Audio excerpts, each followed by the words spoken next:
الحمدللہ رب العالمین والصلاة والسلام علی رسولہ الامین وعلی آلہ وصحبہ اجمعین الی یوم الدین۔ ناظرین گرامی، السلام علیکم ورحمۃ اللہ وبرکاتہ۔ سیرت نبوی کے روشن اسباق سیریز میں آج رسول پاک صلی اللہ علیہ وسلم کی رسالت کی جلوہ فشانی کا تذکرہ ہوگا۔ پچھلی قسط میں یہ بات آئی کہ وحی کا آغاز ہو چکا ہے، اللہ کے رسول صلی اللہ علیہ وسلم کو یہ خبر ہو چکی ہے کہ اب آپ کو ایک عظیم کام کے لیے منتخب کر لیا گیا ہے۔ پھر آپ کے اوپر وحی آتی ہے، یا ایھا المدثر قم فانذر، اٹھیے، کمر کس لیجئے اور دین کا آوازہ بلند کیجیے، لوگوں کو اللہ کی گرفت سے ڈرائیے۔ اللہ کے رسول صلی اللہ علیہ وسلم اس کو صحیح روح کے ساتھ سمجھتے ہیں اور دعوت کے لیے کمر کس لیتے ہیں۔ سب سے پہلے اپنی مہر میراث حضرت خدیجہ رضی اللہ تعالیٰ عنہ کے سامنے دعوت پیش کرتے ہیں، پھر اپنے تربیت کے یافتہ بھائی حضرت علی رضی اللہ تعالیٰ عنہ کو مخاطب کرتے ہیں، پھر اپنے منہ بولے بیٹے حضرت زید بن حارثہ کو یہ پیغام پہنچاتے ہیں، پھر اپنے دوست حضرت ابوبکر صدیق رضی اللہ تعالیٰ عنہ کو مخاطب کرتے ہیں۔ جن جن تک آپ نے یہ دعوت پہنچائی، اس راز کو شیئر کیا، سب نے آمنا و صدقنا کہا۔ گویا انسانی نسل کے یہ چار طبقات ایک ساتھ اللہ کے رسول صلی اللہ علیہ وسلم کی دعوت پر لبیک کہہ کر کے اس کاروان شہادت میں شامل ہو گئے۔ دعوت کا یہ سلسلہ جاری رہا۔ اللہ کے رسول صلی اللہ علیہ وسلم کو انذر عشیرتک الاقربین کا جو حکم ہوا تھا، تو پہلے اپنے اعزا اقربا کو مخاطب کیا، پھر قبیلہ قریش میں جو صالح طبیعت کے لوگ تھے، جو عرب کے جو اس وقت کے معاشرے کے فساد سے بیزار تھے، جو دین حق کے متلاشی تھے، آپ نے ان میں سے ایک ایک کر کے مخاطب کیا، ان کے دل پر دستک دی، اور جس کسی کے سامنے ان لوگوں میں آپ اپنی دعوت کو رکھتے، آخرت کے خطرات سے آگاہ کرتے، دنیا کے خطرہ مول لینے کے لیے وہ تیار ہو جاتے ہیں۔ ان میں بڑے بڑے نام ہیں، حضرت عثمان ابن عفان رضی اللہ تعالیٰ عنہ، حضرت جعفر ابن ابی طالب رضی اللہ تعالیٰ عنہ، حضرت زبیر ابن العوام، حضرت عبد الرحمن ابن عوف، حضرت سعد ابن ابی وقاص جیسے جلیل القدر صحابہ جو سابقون الاولون میں شمار ہوتے ہیں، جو عشرہ مبشرہ میں شمار ہوتے ہیں۔ آپ لوگوں نے آپ کی دعوت پر لبیک کہا اور اس حلقے میں شامل ہو گئے۔ ایک طرف لوگ اس دعوت دین میں شامل ہو رہے تھے، دوسری طرف اللہ کے رسول صلی اللہ علیہ وسلم نے ان کی ایمان کی تقویت کے لیے، ان کی عبادت کی تربیت کے لیے، ان کو اعلیٰ اخلاق سے آراستہ کرنے کے لیے ایک دار ارقم میں تربیتی نظام بنایا، اور وہاں جمع کر کے ان سارے لوگوں کی تربیت کرتے رہے۔ دھیرے دھیرے آپ کی دعوت بڑھتی رہی، اور آپ کا قافلہ ایک وقت ایسا آیا کہ اس کی تعداد 40 تک پہنچ گئی۔ عرب قبائل میں بھی اس کا دھیرے دھیرے چرچا ہونے لگا، اس کی خبر پہنچ گئی، کچھ تھوڑی بہت باز پرس ہونے لگی۔ پھر اللہ کے رسول صلی اللہ علیہ وسلم ایک روز محو خواب تھے کہ آپ کے پاس وحی آئی، فاصدع بما تؤمر۔ آپ نے ابھی تک حکمت و مصلحت کے ساتھ اپنے اعزا کو مخاطب کیا، اپنے دوستوں کو مخاطب کیا، اب بابا کے دہل اپنی دعوت لوگوں تک پہنچائیے، اعلان کر دیجیے حق کا، اعلان کر دیجیے قرآن کی صداقت کا، اعلان کر دیجیے اللہ کی وحدانیت کا۔ اللہ کے رسول صلی اللہ علیہ وسلم علی الصبح کوہ صفا پر پہنچے، اور وہاں سے وا صباحا کا نعرہ بلند کر دیا۔ عربوں کے لیے یہ نعرہ کسی بڑی آگاہی کے لیے طے تھا۔ قریش کے قبائل کے کانوں تک یہ آواز پہنچی، تمام لوگ جوق در جوق صفا پر جمع ہونے لگے۔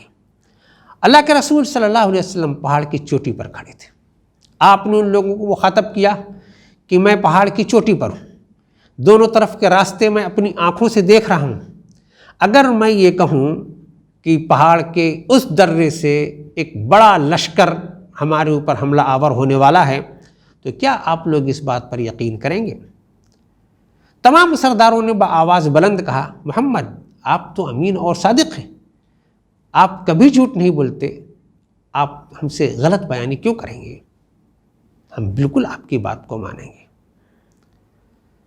تو پھر اللہ کے رسول صلی اللہ علیہ وسلم نے یہ کہا کہ اس سے بڑے خطرے سے میں تمہیں آگاہ کرنا چاہتا ہوں۔ میں اللہ کا پیغمبر ہوں، اللہ کی دین کی دعوت لے کر کے آیا ہوں، اللہ پر ایمان لے آؤ۔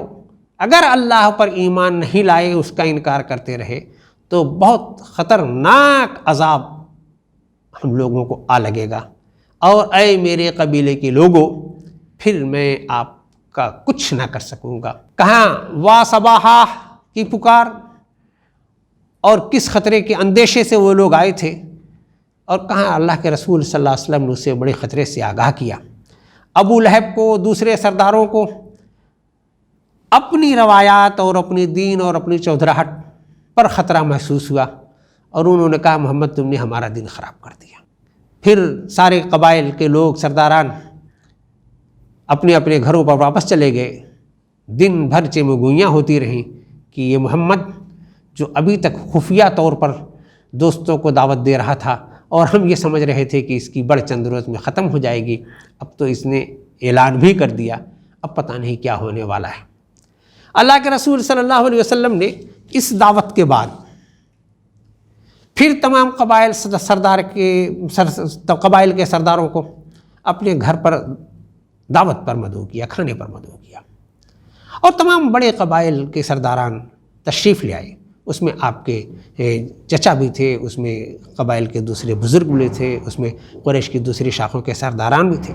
آپ نے ایک ایک قبیلے کے سردار کا نام لے کر کے پکارا کہ اے میرے سرداروں، اے عزت و جاہ کے مالکوں، میں اللہ کا بھیجا ہوا رسول ہوں، اللہ کا دین برحق ہے، اسی پر عمل آوری میں ہماری دنیا اور آخرت کی نجات ہے، اللہ پر ایمان لے آؤ۔ اللہ کی گرفت بہت مضبوط ہے، اس کی گرفت سے کوئی بچنے والا نہیں ہے، اس خطرے سے آگاہ ہو جاؤ۔ دعوت پہ کئی لوگوں کے دلوں تک یہ آواز پہنچی، کئی لوگوں کے کانوں تک پہنچی، کئی لوگوں کے دلوں پر اس کا اثر ہوا، اور کئی لوگ بیزاری کے ساتھ واپس چلے گئے۔ لیکن دو طرح سے اعلان کر دینے کے بعد اب دعوت کا پیغام عام ہو چکا تھا۔ اللہ کے رسول صلی اللہ علیہ وسلم اور آپ کے اصحاب گلی کوچوں میں پھیل گئے، میلوں میں، بازاروں میں پہنچ گئے، اور ہر جگہ اس دین کی دعوت کو عام کرنا ان لوگوں نے شروع کر دیا۔ جہاں جو ملتا اس تک حق کا یہ پیغام آپ پہنچاتے۔ ایک روز اللہ کے رسول صلی اللہ علیہ وسلم حرم کعبہ میں تشریف لے آئے۔ یہ ہم لوگوں کو معلوم ہے کہ حرم کعبہ بتوں کی آماج گاہ تھا، اور اس اللہ کے پاک گھر کو لوگوں نے بتوں سے پلید کر رکھا تھا۔ اللہ کے رسول صلی اللہ علیہ وسلم نے وہاں توحید کی دعوت دی، وہاں ان لوگوں کو بت پرستی سے اور شرک کے فساد سے لوگوں کو آگاہ کیا۔ کئی لوگوں کی سمجھ میں بات آئی، اور کئی لوگوں نے اللہ کے رسول صلی اللہ علیہ وسلم کی مخالفت کی، بلکہ اس وقت کے اصحاب رسول کو انہوں نے ان کی سرزنش بھی کی۔ لیکن اللہ کے رسول صلی اللہ علیہ وسلم اور آپ کے اصحاب کے دل میں یہ سودا سما چکا تھا۔ اب حق و باطل کے رزم کا باقاعدہ آغاز ہو چکا تھا۔ ایک طرف یہ دین کے متوالے تھے جو ہر حال میں ہر فرد تک دین کی دعوت کو پہنچانا چاہتے تھے، اور ایک طرف وہ مخالفین تھے جو کسی طرح سے بھی اس دعوت کو سرفراز اور سربلند ہوتا نہیں دیکھنا چاہتے تھے۔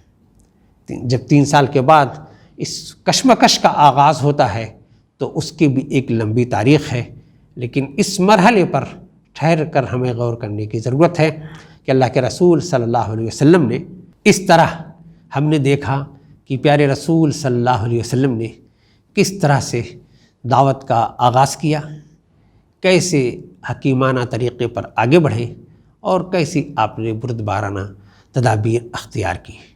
آگے آگے جیسے جیسے یہ جانکسل مرحلہ آگے بڑھے گا، انشاءاللہ اس تاریخ سے بھی اگلی قسطوں میں آگاہ ہوں گے۔ درود و سلام ہو پیارے رسول صلی اللہ علیہ وسلم پر۔ اللہم صلی علی محمد و علی آل محمد و بارک وسلم۔